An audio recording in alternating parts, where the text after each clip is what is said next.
Hi guys! Welcome to my channel. Isi-share ko po sa inyo kung paano magluto ng egg sambal, sweet and sour. Tara! Let's cook!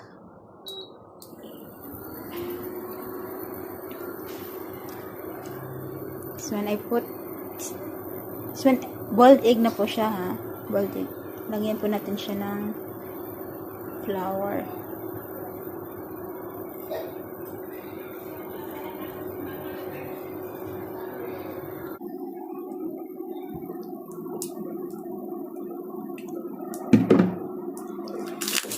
I-fried po natin siya guys.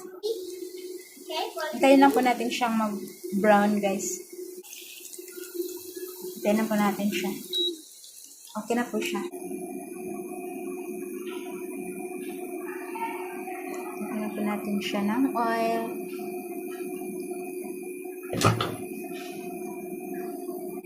Lagyan na natin yung ating onion.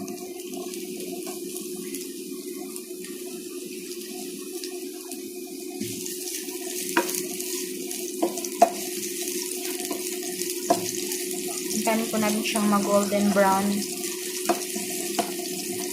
Next, ang ating tomato.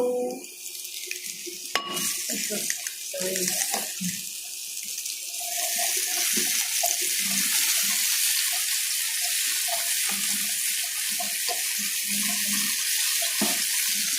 Next, ito po yung blend na tomato guys. Ito pong gawin kong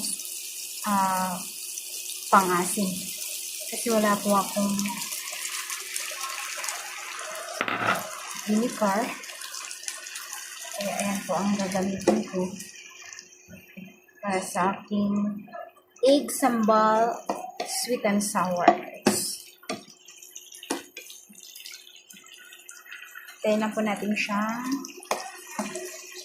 kumulong konti. Lagyan po natin siya ng ating homemade chili paste. This one po siya. This one po ay homemade chili paste.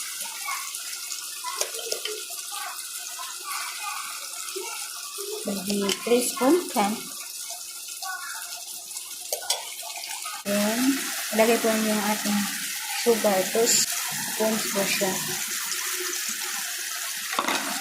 Sugar.